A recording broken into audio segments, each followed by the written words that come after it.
టీవీ7 news కి స్వాగతం. వర్షాకాలం వచ్చిందంటే చాలు ప్రజలు పలు వ్యాధులకు గురి కావడం జరుగుతుంది. వర్షాలకు ఎక్కడ పడితే అక్కడ నీరు నిలిచిపోవడం, ప్రజలు అజాగ్రత్తగా ఉండడం వల్ల దోమలు విపరీతంగా పెరగడంతో డెంగ్యూ బారిన పడి అనేక విధాలుగా ఇబ్బందులు ఎదుర్కోవడం సర్వసాధారణం అయిపోయింది. ప్రస్తుతం డెంగ్యూ నివారణకు ప్రతి ఏటా అనేక చర్యలు తీసుకుంటున్నప్పటికీ ఫలితాలు అంతంత మాత్రమే.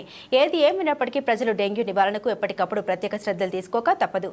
అయినా మున్సిపల్ సిబ్బంది ఈ వ్యాధి నిర్మూలనపై ప్రత్యేక చర్యలు తీసుకుని ప్రజల వద్దకు వెళ్లి దోమలతో డెంగ్యూ ప్రబలకుండా అవగాహన కార్యక్రమాలు నిర్వహిస్తున్నారు. అందులో భాగంగా గురువారం రోజు కూకట్పల్లి మున్సిపల్ జోన్ పరిధిలో గల ఓల్డ్ బోయిన్పల్లి డివిజన్లోని సర్గదామ నగర్లో దోమలు డెంగ్యూ పైన అవగాహన కార్యక్రమం జరిగింది. ఈ సందర్భంగా the program dance master Ganesh చేత అవగాహన కార్యక్రమం నిర్వహించారు. ఈ కార్యక్రమంలో MP Usharani, SFA Swamy, FLA K Shekar, Shravan Kumar, FW Dayakar, FSA SP Sampath Kumar, Aruna, K Shekar, Shravan Kumar, Dayakar, sanitation కార్మికులు ఐ అనిల్ కుమార్ తదితరులు పాల్గొన్నారు. ఈ అవగాహన కార్యక్రమంలో స్వర్గధామ నగర్ కాలనీ వాసులు గణేష్ మాస్టర్ తెలిపిన అనేక విషయాలు విన్నారు. మరి ఆ దృశ్యాలు చూద్దాం. హాయ్ అండి, నేను మీ గణేష్ మాస్టర్ మాట్లాడుతున్నాను. సో దీనిలో నన్ను చూస్తూ ఉంటారు. సో మా కాలనీకి జిహెచ్ఎంసీ వాళ్ళు వచ్చారు. నేను ఇక్కడ మాట్లాడేది దేని గురించి అంటే డెంగ్యూ ఫీవర్ గురించి మాట్లాడుతున్నాం.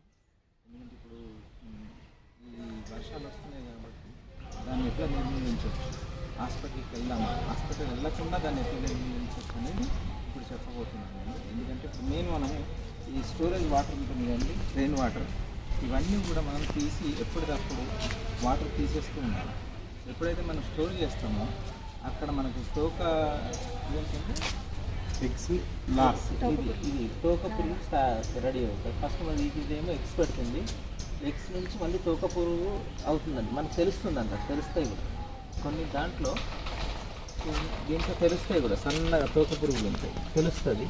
సో మనం ఇక్కడే దీన్ని ఇట్లా బోర్లు వేసేసాం అనుకోండి, పడేసినాం అనుకోండి, అది ఇక్కడే స్నాష్ అయిపోతుంది. మనం ఇది వదిలామనుకోండి మళ్ళీ ఫామ్ అయ్యి మనకు డెంగ్యూ వస్తుంది. సో మనం స్టోరేజ్ వాటర్ని ఎప్పుడు తక్కువ తీసి బయట పడేయాలి. Mainly rain water.